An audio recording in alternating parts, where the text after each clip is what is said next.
Welcome to Outer Space, International Arts and Class Struggle Podcast. On this week's show, Cyprus Theatre, New Struggles from Ancient Places. An interview with Eleni Ioannou. Commentary, as usual, from Paul Paranoid in the space station. And in the engine room this week with Jonas, we have music from Pick Up Your Feet, with a song called Razan Vendeno Kolon.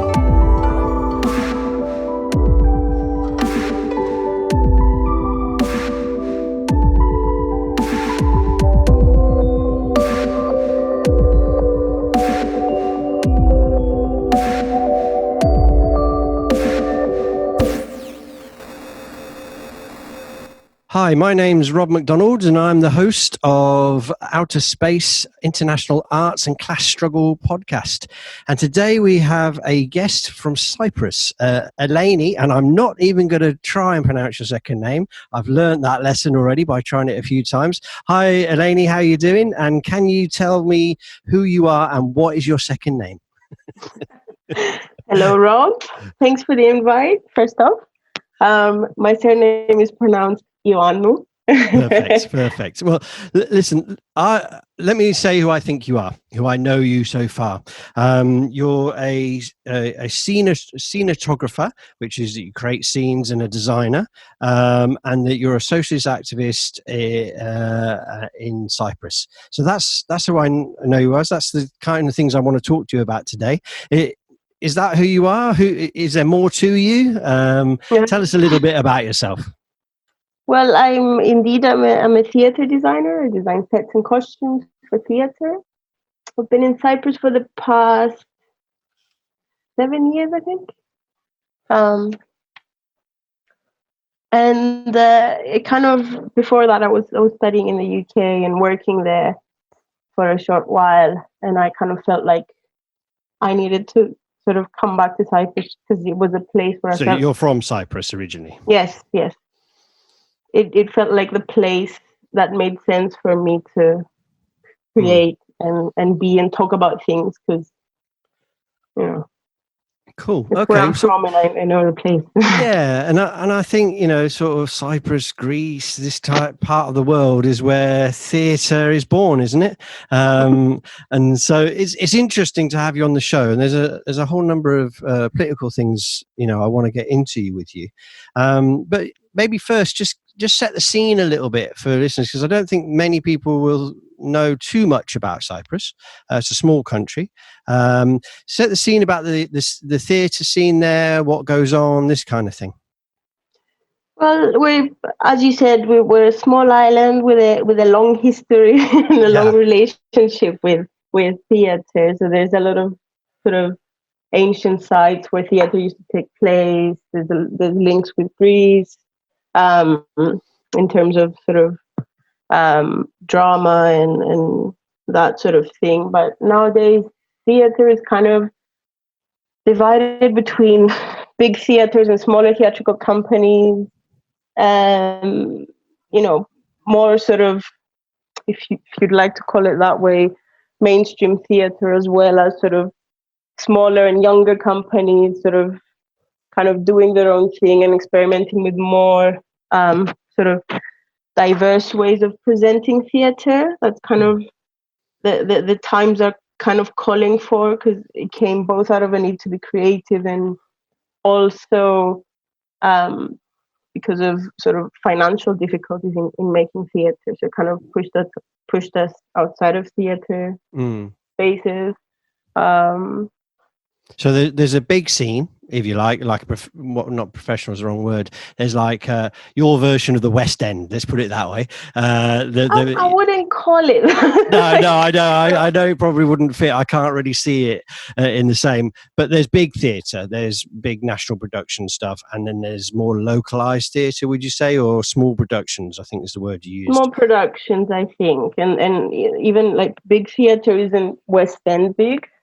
No, it's kind of lower scale, but okay. Yeah. Yeah, but it has. I'm just trying to imagine the scene a little bit. But there is a smaller theatre companies, more radical edge to them, potentially, maybe dealing with things that a bigger company might not deal with, that kind of stuff. Would that be about right? Exactly. Yeah, sounds about right.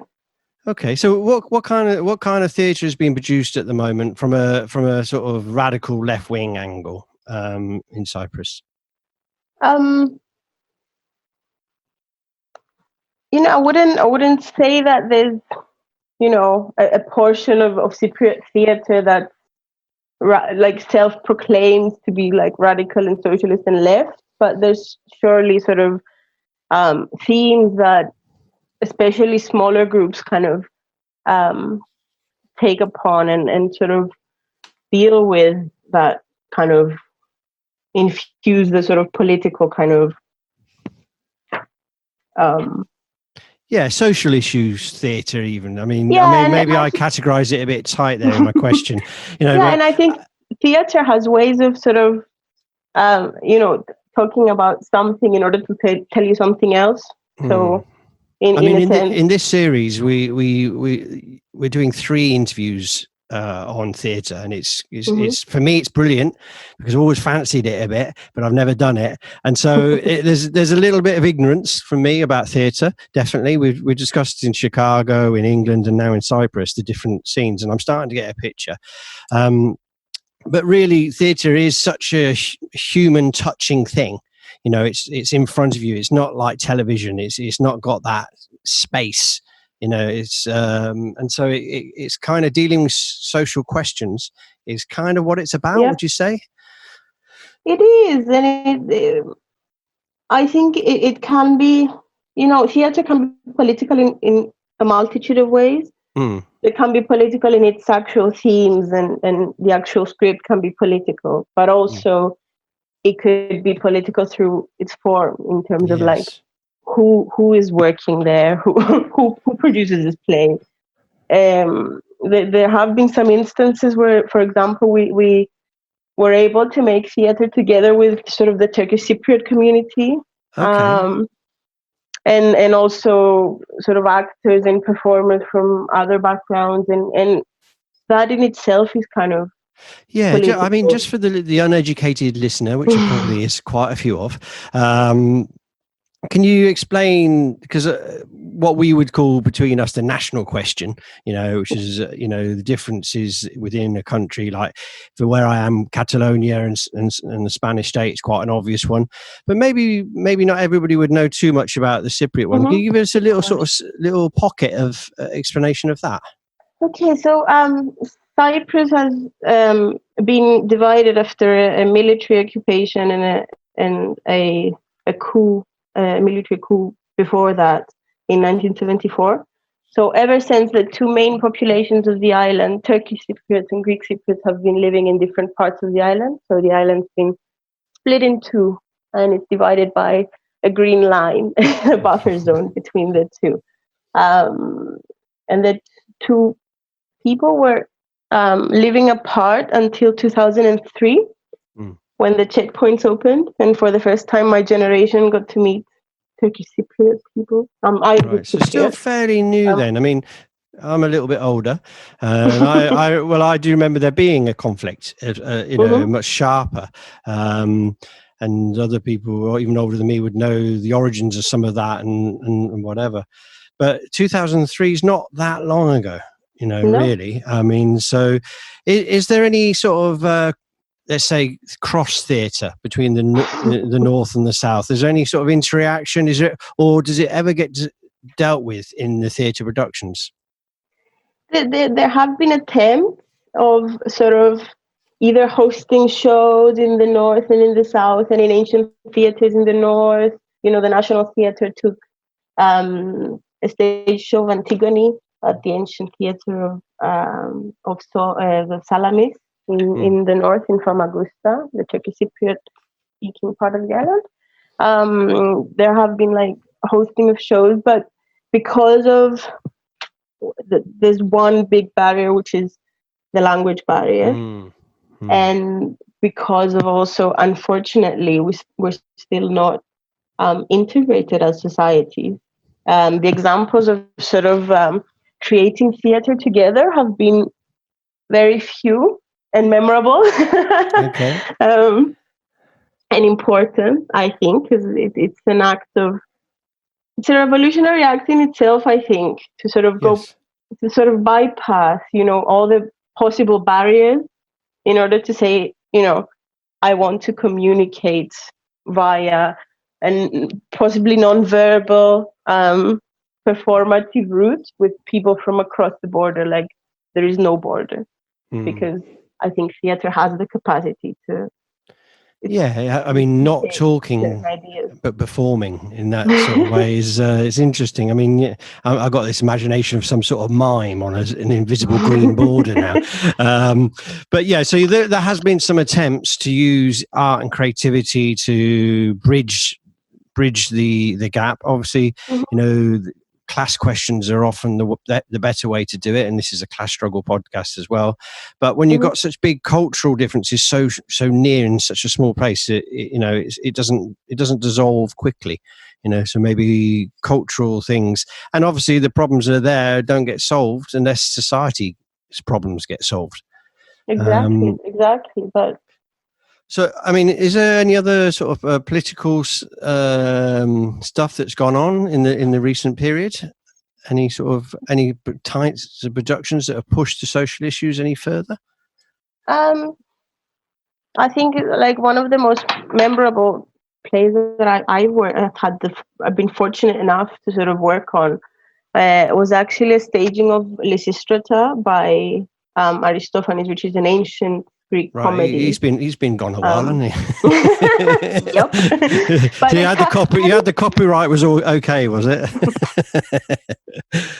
Okay, Yeah. So again, for our highly educated listeners, could you explain what that play is about a little bit? So the play of Lysistrata is a play that was written in the 400s before Christ, during the Peloponnese War, and it was about the women of Athens, if I'm not mistaken. Anyway, the women under the leadership of Lysistrata abstaining from sex in order to convince their men to negotiate for a peace treaty to end the Peloponnese War. And how is that done in a modern context then? Because I mean, I presume the feminist movement is strong to a certain degree in Cyprus, and how did that reflect? Well, it was an amazing approach to actually, to sort of accommodate the necessity to change things both today and the necessity to change things of the characters in the play. And it was this amazing coming together of women from across the divide. So like Greek, so there was the north-south divide was dealt with again in this. It was, but without sort of actually talking about, there's like Turkish Cypriot women and Greek Cypriot women. There was actually the actors in the show were women from Brazil, Nigeria, the north and the south, and the play was in English in an ancient site in Paphos. Sounds cool. Our musicians were mostly female and were from Germany, so it was this international sort of assembly of people in this show. And how it got staged, it was kind of like the actors and the creatives of the show were there as not only as actors but also as their personal experiences of what it is to be a woman. And they brought their culture, they brought their experience as a woman, but also their culture with them.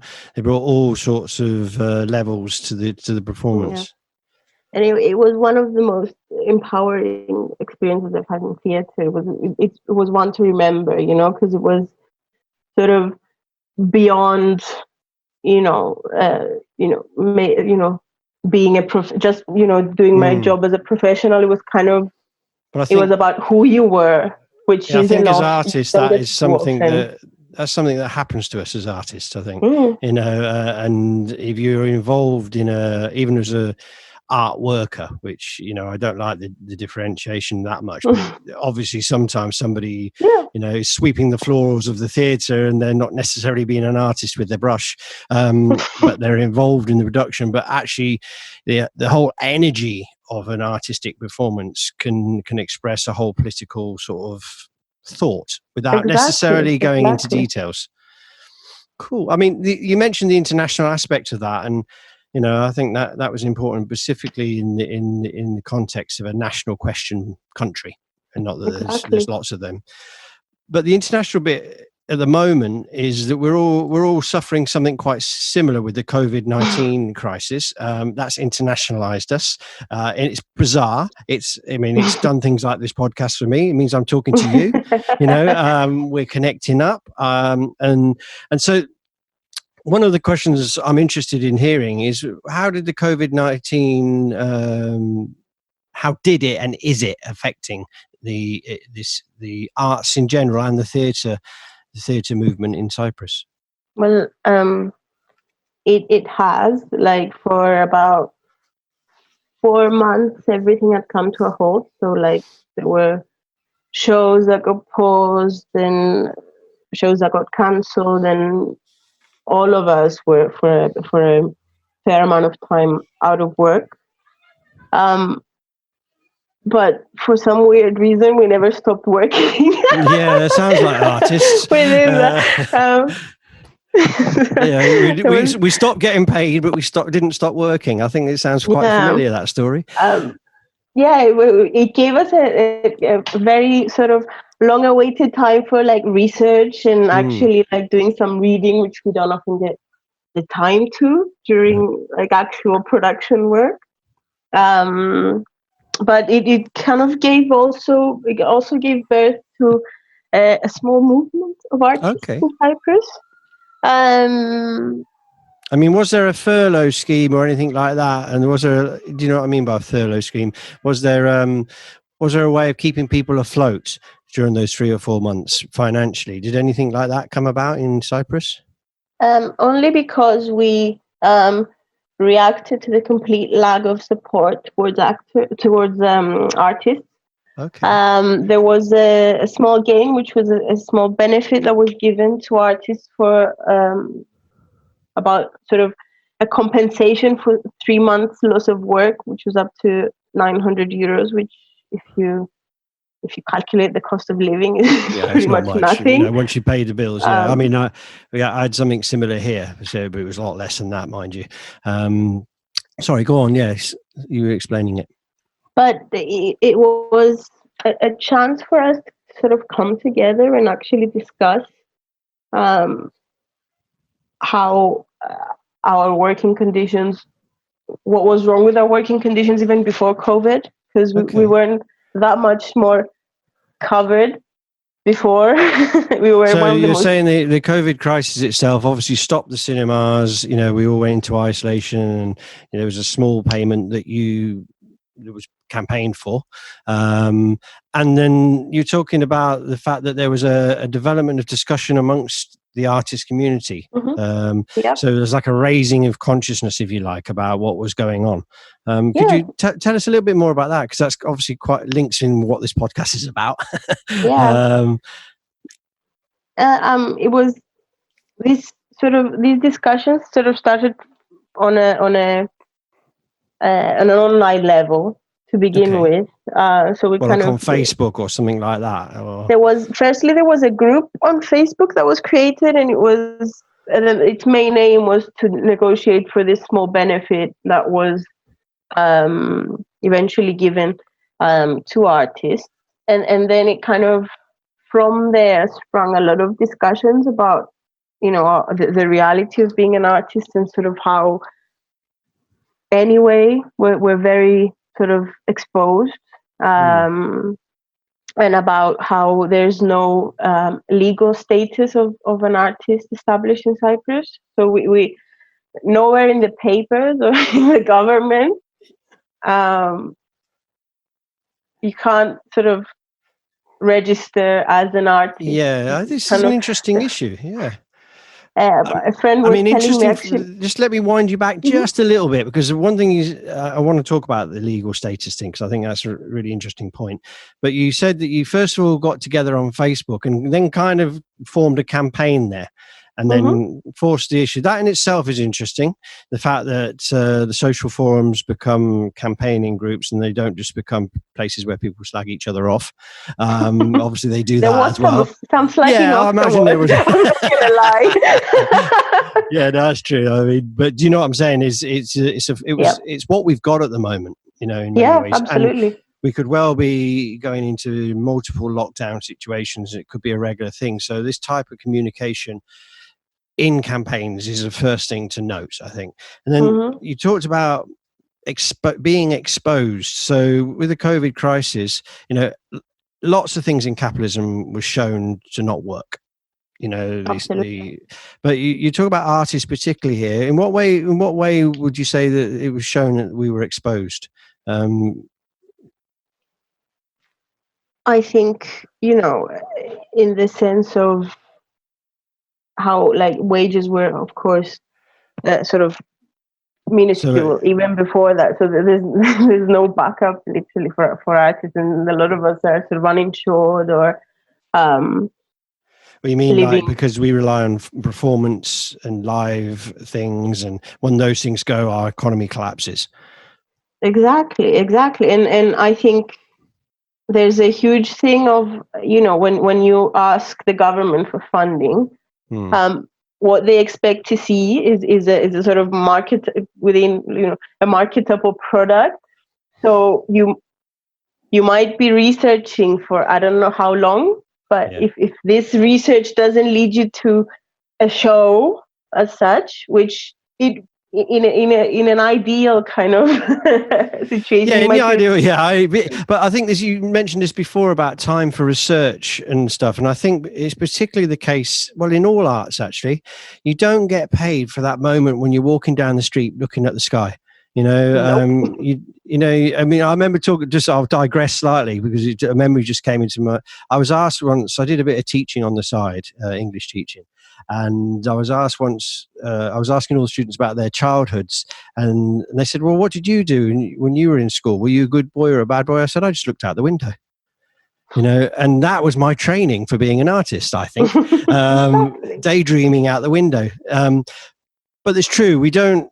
There's a whole load of stuff we don't get paid for, and when we don't, and if they're expecting a marketable product at the end of things, it doesn't work that way for creative people. I don't think. No.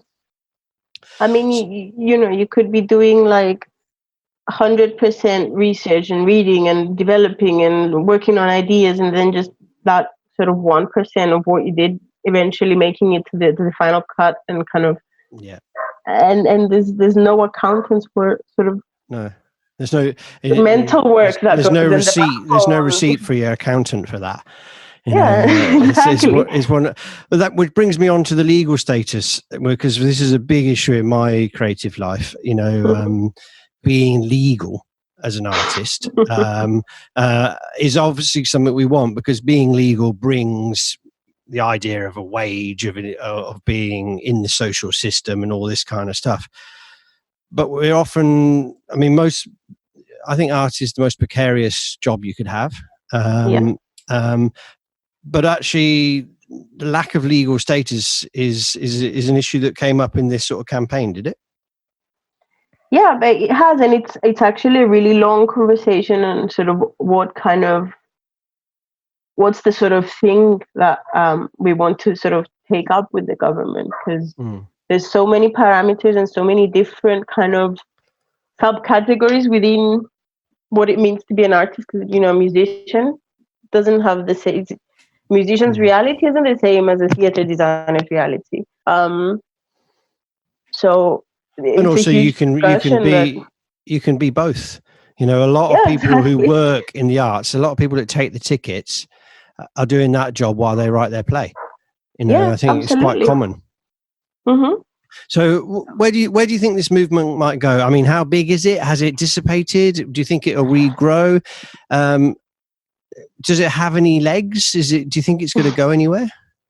Well, it was surely a brilliant start to sort of seeing ourselves as workers as well as creative people. And it kind of, as soon as the measures got loosened up a bit, we did this demonstration outside of the Ministry of Education and Culture, which no one came to address from the ministry, actually, ironically enough. Now things are starting to resume because we're lucky enough to have sort of outdoor theaters and sort of good weather to have plays outdoor even until now. I'm actually going to see a play tonight outside. And I hope that and also there's shows that got stopped back in March that are now resuming. And I surely hope that the amount of work that we have to do now for like our day-to-day jobs and like actually paying the rent and that doesn't make us forget because often we have to run so fast that we don't have time to be actively fighting for the basics.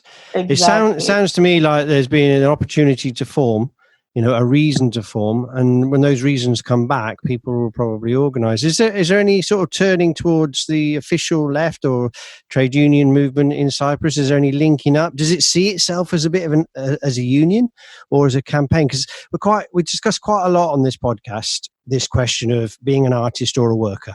What the relationship is. So I'm quite. How did people see themselves, as artists or as workers or as a mixture of the two, or as a union or as a craft union? Do you understand what I mean? Was there any sort of discussion there? I mean, these are huge questions, and it has been up to now, at least among theatre designers, it's been a point that divided us because in Cyprus we have left-wing unions and right-wing unions. And they said, so if we join a union and there's like, I don't know, about like 40 of us, half will go to the left one and half will go to the right. It will divide people. And so we shouldn't unionize. But now it's shown that we need to either form a union or join a union or,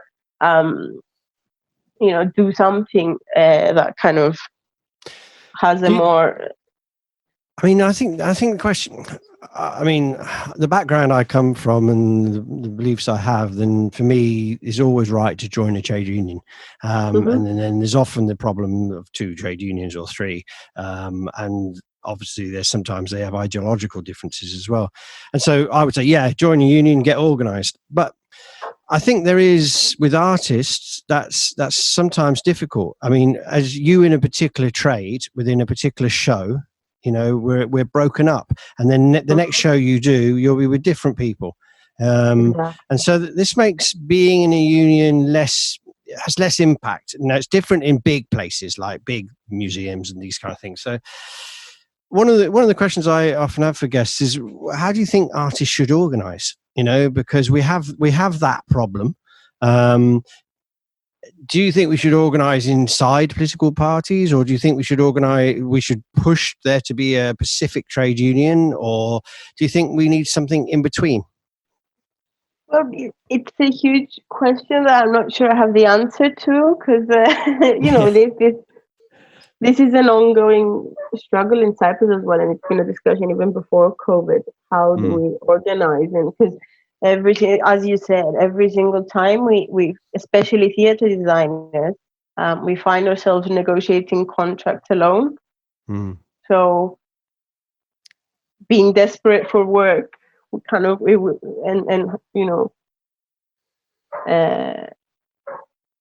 end up signing contracts that we don't want to, and sometimes we say, okay, just having a contract is a revolutionary act sometimes. exactly. And so it's a low base. We're talking about from a low base here then, so when struggles like COVID do come along, and let's remember COVID is just, it's just made things worse that was already happening. I mean, I don't know so much about Cyprus, but in other places, culture is always the first to be cut. It's always the weak part of the budget. It's always like, it's like the icing on the cake in society. If you got a bit of extra money, you give the artist some. But actually, it's essential to the functioning of a happy society, let's say. So I think our organisation probably is quite critical to that. So do you have any sort of hopes of how it might develop in the next period? What would be your perfect scenario for this?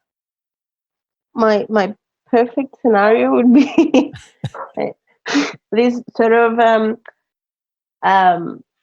this collective, this union/collective of artists, where there's kind of like a subcommittee for each sort of craft and trade, that where we can actually discuss and be fruitful with our suggestions and actions, and how we go on with, and most importantly, an industry where people won't be feeling alone, because it's really easy to sort of feel defeated and isolated, and a lot of people have been pushed out of theater because of how bad working conditions are, and I think it's a discussion to be had between us and between the people who pay us.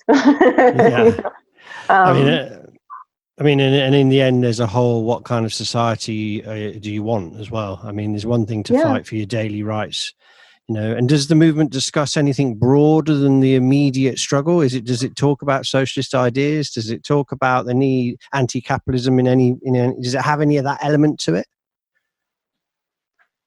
I wouldn't say it does, because I think people are a bit scared to sort of align themselves with the traditional parties of the left because of some betrayal that's happened in the past. That's another thing that rings true everywhere. And it's betrayal of particular left parties. And I think people are kind of sort of treading on their toes, trying to talk about radical ideas, but not sound, because it ends that things tend to be very polarized in Cyprus, between sort of people who lean more towards nationalism and people who are more sort of left socialist thinkers. So anything that kind of creates that sort of, I'm left leaning, is potentially something to divide us, even in a common struggle, which I don't think it should be silenced by any means, but I think people. No, but it's a very real issue that we have to take up, because we talk about organising. We need to. I mean, one of the problems sometimes at left is we don't talk about these problems. It's like, oh no, we're and then we go out and the same old slogans, and we don't move forward. So I think it's good to draw out. It's a barrier sometimes, these things, and how do we get around them? Yeah, but I think it's left the recent sort of development within the artists have left very few. Very little kind of a small window to be argumentative, and because we have a very real situation to deal with at the moment. We got a job to do, kind of thing. We got a job to do, so it's kind of, it's okay to speak more radically. I think things are changing, things are shifting, definitely, at this point in Cyprus. Well, I think within the artists, at least. Well, yeah, but let's be honest, we're normally the first at most things. And in my experience, the artists are first into something, and they're often the first out of it as well. We're a bit temperamental that way. Well, listen, Eleni, let's leave it there. It's very interesting that there's something evolving, in your area. And I think what we'll do is we'll leave a bit of time. We'll see how things develop, and maybe we'll come back to you. If there's an evolution of how the artists are organizing, because one of the things we do want to talk about on this show is about how do we organize. This isn't like a cultural chat show about, we want to know about the scene. We want to know what theatre productions you, but actually this podcast is about getting organized, or at least discussing how we should be getting organized, and it's very interesting. Thank you a lot for giving us a little flavor of what's going on in Cyprus. And we hope to get you back later on when you've formed a perfect radical left union and you're taking on the government and you're winning. Oh, hopefully. I'll live to see that. Yeah, I'm really hoping. We will. Okay, lady. Look, we'll see you again soon. Yeah, bye for now. Thank you very much for having me. Bye-bye. Bye.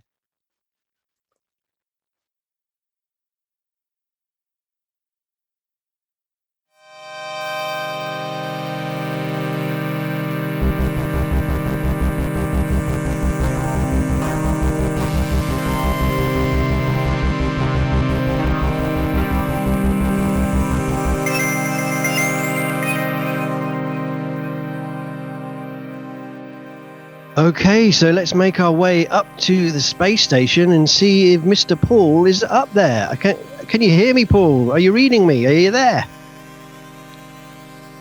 Hey Rob, I'm here. I can hear you loud and clear now. Good to hear your voice, Paul. So, what did you think with our interview with Eleni from Cyprus? It's really good, and the first thing that struck me really was that was an interesting one, because it seemed to hit a lot of notes that we've been if this season's been like a musical, and I'm making a theatre reference there. Yes. Oh, you don't mean we should start singing or anything like that? I certainly don't think that. I think it seemed to that seemed to cover a lot of the bases that it was quite nice, because we're getting to the end of the year and the end of the series, and it was quite interesting to hear something that's sort of it almost kind of the sort of philosophy that we're sort of kind of reaching for with our podcast and our conversations. It seemed to touch on it. Was like in miniature. I think you're right. I think it was a nice interview that did reflect many of the shows in this series. Now, people are only listening to this one for the first time. You're probably going to need to go back and check out some of the others. But I think 4 of this series, including this one, have touched on theatre, because we had Paco in Catalonia, who worked from theatre, and he referenced that a lot. We had the first one of this series, which was the Townsend Production, and they were a small theatre company who did radical topics, if you like, a small production company that talked about social movements and political movements. And we also had the Chicago interview with Dustin, where I found that one particularly fascinating, where he talked about the scene in Chicago, and Chicago being one of the sort of centers of the theatre world. So we have sort of, not only does this one sort of tie in many of the shows of the series, and brings like a theatre question, but because theatre is so dominant across all the arts, I think it's kind of covered within the theatre. You've got poetry and music and all sorts of things. It's also touched on all the wider questions that we've been asking, and I think it very nicely touched on that. I mean, it touched on some political questions with the national question, and and theatre of women and stuff like this. But I think you're right. I think it's a nice one as we're coming to the last couple of shows to sort of, maybe have some sort of conclusions. I mean, what is it there that we're talking about? Is there anything that particularly struck you as some of the issues? Well, obviously, also with it being the end of the year and the end of the season, I found it fitting that this particular one talked in such detail about the COVID crisis and how it affected things going on with them. That's because true. One of my favourite quotes of this whole series now is the bit when you and Eleni talked about how the COVID crisis came along and funding was slowing down or not running as it normally would, and she was like, but we kept working, we kept going without money. And you said, well, that's what we do, isn't it? In fact, we're kind of used to it. And I thought that was a wonderful kind of soundbite, really. If we were making an advert for this podcast, that'd be one of the bits I'd pluck out. And it is definitely one of the issues, isn't it? I mean, we'll go into it probably in next week's show, but the pay to play issue, that we do things for free. And it's the case with me. I've earned absolutely nothing this year. I mean, it's a personal thing. This is probably going to be my best financial year in terms of the work I was doing. And actually, I'm on zero. But I've worked almost every day. I think it was one of the central issues, isn't it? We will work as artists, whatever, and that is one of the reasons why they get away with exploiting us, quite so often, is because we're not necessarily doing it for the money. We're doing it because of the passion that art creates in people. I think we get ripped off from that, but in a crisis like this, we continue to work. And I mean, you can see it across YouTube and across the social media that different things are coming out, and that came out in the interview in Chicago, didn't it? That they were looking for new forms, new ways of putting on shows, and creative people always find new ways. That's what we're about. We're critical thinkers. We're open to fresh directions. So yeah, I think you're right to pull that out, because I think definitely it's been the year of the COVID crisis. We could not do a podcast in any other way. It would be nice that all our podcasts were sort of timeless in that sense, but they're going to be very much centered in when we started this podcast. Yeah, it would be unrealistic to expect to detach the commentary from the events when they're so phenomenally affecting of real life. And I think, but one thing I get from what you're saying is, and I don't subscribe to this, but I kind of feel like it's almost like artists are run by a different kind of currency. It's almost like the currency of being artistic is the transmission of ideas and the entertaining of ideas and the demonstration of ideas and emotion. And, you know, it just doesn't. I'm not saying that this is I don't want to create a sort of a model for artists not being paid, because I think it's awful. It's awful that artists don't get paid, but it's almost like there aren't many other disciplines where you can get people to do so much for so little. I think my philosophy is this with it, Paul, that we will do it for nothing. Okay, because we're doing it for real artists, is what I would call real artists. I mean, little speech marks around that. It's another discussion, but I think we do it for nothing most of the time, and we do free overtime. We do all these things, but I think within the society we're in, we shouldn't accept that. You know, and I think that one of the fascinating things that came out of the interview with her after we talked about what's going on in Cyprus and this kind of thing was this movement that took place there. Because I think, although Cyprus is a very small country, it's only just over 1 million people, I think. It's a bit of a microcosm. It's the ancestral home. I mean, I don't know my Greek and Cypriot history of theatre, but you know, it's ancient for theatre and the arts in that sense. And there we have, in if you like, the birth of drama. You know, obviously it goes back further than that. I'm being a bit dramatic to explain it. It's a big place for it. Let's just put it that way. There, they had to. The COVID thing created a movement of artists to get organised, and I think that is a really important. What would you call it? A beacon or a flag? Or not that it was maybe the most successful movement in the world. It sort of had similar things that we were hearing from Chicago. But they were fighting for something which was about the legal status of artists, because there was no recognition. And I think this is what Eleni was explaining. There was no recognition that the artist even existed as a worker, or as somebody to be recognised. And, you know, they had to organise themselves to fight for that. And I mean, just a little adage, I'm talking a bit this week, but we did this interview a little while back. And, I sent her a message, you know, what's happening? And she said, well, the government now, you know, have formed a committee to recognising, you know, the legal status of artists. And she said it was a bit of a fiasco because the committee had nobody in it that was involved in the protest, and then they complained, and there was, you know, then they changed the committee. There's still problems with it. But what they've done is they forced the government of the day to the table on the question of artists exist. Now, this is only step one, isn't it? You know, this isn't revolution. This isn't artists are taking over, you know, all these sort of questions. But it is touching very centrally on this thing we talked about a lot, about the relationship between being a worker and being an artist, and the differences there. And you alluded to it, that do we have like a magic ingredient that we're artists? Are we kind of special? And of course we're not. You know, and we're workers most of the time, you know, but our relationship, the creative process is really something that's, I would say this, it's more about being a human than about living and working and existing within an economic order of the day. There is an issue about, and I don't, you know what I'm like, I'm a little bit conspiratorial, but there is an issue about like how we've managed to devalue the output of the artist when we compare it in purely economic terms with the productivity, similar things. I can't think of the word I want to put in there.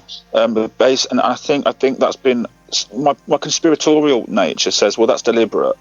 Because I can't justify it. It's a paranoia. There you go, paranoid. But I don't know. It's paranoia because I think it's very true that let's say this brutal capitalism doesn't recognize anything that doesn't necessarily fill in a chart. An economic chart. It's a vulgarized way of looking at the development of humanity.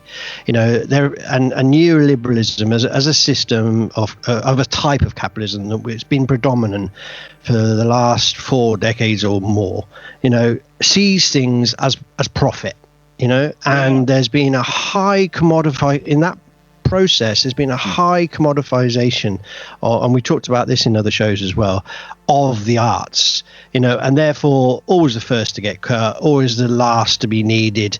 But this is a very vulgar direction. And I would say it's not conspiratorial, Paul. I say this is actually what capitalism as a system, when it's got vulgar people. I mean, all right, thank fuck we got rid of Trump, Johnson hopefully will go soon as well. But the system and the vulgarness that they are really does reflect, a direction that this crisis is going to continue into, isn't it? I mean, maybe the virus will subside, we hope. But what comes next? Well, we're going to be left with an enormous financial vacuum that I personally am afraid is going to be used as an excuse to marshal the remaining resources away from all these humanitarian sort of the humanities rather, like the arts and stuff, and God help us, maybe, and I'm even worried for education, But I like something that I know you've talked about outside of this particular recording. You mentioned something about the Work Artists Union, and I know you've got some really strong thoughts and feelings, and I'm very sympathetic, about there is going to be a way out of this. Because it's like that Orwellian jackboot can try and stamp on the human face all it likes, but what if the way they try to starve the artist out will turn out to be the thing? Because what you've got is you've got an enormous workforce. I mean, in the last year, a lot of people have turned to creating art online and with the internet as a way of coping with not being working. You know what I mean? Yes. And a lot of people have had the opportunity to find their inner human. I think you're onto something here. This is what it's come to. Isn't but this keeps cropping up in every single interview. Every single interview is, well, I had a bit more time. I didn't realize, and actually what it is, there's for all the shit of this crisis, and there is a lot of it, and the way it's been handled, there's a lot of that. But in all that, I remember when I was in the depths of it, where I live, which is a highly populated area, I heard the birds sing, and I was like joyful. And it lightened something up in me, and the amount of contacts that I've got. All right, it's through social media, but it's a different type of contact, and it's almost like the human spirit does find a way. But one of the things is it has drawn out in many people's minds questioning. Now, we don't necessarily, as a species, know where to go next, and this is one of the problems. And I think this is one of the interesting things about this movement that she talked about, Eleni, in Cyprus, that there was the beginning of artists coming together. We've heard it in different places. It's not yet what we need it to be. But I think in this next round of, let's call it economic virus, we're going to be forced to come up with some solutions, or accept that arts is not an important thing. And when I say arts, I mean creativity. And so I think we're going to be posed with a real question of how do we organize ourselves, and do we rely on these idiots that have been running the world so far? And quite frankly, I think we can agree that it's not being handled well, and it's often, for example, factories are open that aren't necessary to be open at times. We've got to keep the economy going. We've got to, no, you don't. Why have you got to keep that going? Why do we need more cars right now? Why don't they just have time off? Why don't we get them to create something else? Why don't we redistribute, the technology in society? Why don't we rethink the whole question? And I think that's important, but that doesn't happen if we're not organized. That doesn't happen unless the question is posed of who is running this situation, how should we do it? And I think in that thread of thought, creativity is going to be so needed. And people are listening to music more, and people are turning to the arts in one way more because we need that humanity. We need to re-win our humanity. The question is how, and who knows? We don't have all the answers on the podcast, although I think you and me could have a good stab at most of them. Series 1 was a bit exploring for us, wasn't it? We didn't really know what we're doing. We were picking up what are the questions. We had a plan, but we had a plan, but we quickly derailed because the interviewees were so good. Well, I think it's really interesting because we like this sort of outer space thing. We feel like we're on some sort of spaceship going from planet to planet. And a bit like in Star Trek. It never turns out quite how they think. It takes them, and we go and meet some people who've got 3 heads and and blue arms and whatever, and I think this is what we're finding. But we are finding some common themes here. And maybe just to wind up, a little bit of a push for next week's show, because obviously people will reach this show when they do, because podcasts are a bit like that. You may be listening to this one as your first show in 1 year's time, for all we know. But next week we're going to talk to the Artists Union of England, which is kind of what we've been talking about in many different ways, how artists should get organised. And also maybe we could talk about how we first met 25 years ago in that. So I think that would be a nice way to round off this series. I mean, who knows, next week we might have a completely different direction. But what do you think? Should we leave it there and see where the spaceship goes next week? Yeah, all I would say to finish up, I just really want to. I know that it's funny that we don't do this every week, but I just particularly want to acknowledge Eleni and somehow this story really felt like a good one. Like it was a bit like the Homoculin story. It felt like they got to they fought the good fight, And because it's just a small country, and it's just, again, like Homoculin, it's just a small micro verse. There was something about this that did affect me. She was delightful, of course, and I just wanted to acknowledge the work that her and her fellow artists did, and really say, good for you. I just want to put it out there, man, because that's how it is, right? You'd agree with that. Yeah, absolutely. Yeah. I think we extend that to everybody who's been in the show, but I think it was nicely emphasised in this particular one. So thank you very much, Eleni, and we look forward to hearing how it goes in the future. And Paul, I can hear Jonas. We've run over time as we always do. Yeah, we've been this very is quite short for us. Yeah, he's turning up that volume. Do you notice each week it gets louder and louder to try and drown us out before we finish? I don't know if you've been listening, but I have noticed. I just talk louder. What's going on in the engineering room? So we're up to you, Jonas. We know what you're up to. We won't be silenced. Okay, Paul. Look, take care, fella, and I'll see you next week. Yeah, man. Well done. Good one. Thank you, Eleni, for being our guest this week and sharing some insight on Cyprus theatre. If you like the show and would like to support us, you can donate to us through our website. I will now play the song Razvedeno Kolo by Pick Your Feet Up for you. Enjoy.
We hope you enjoyed the show.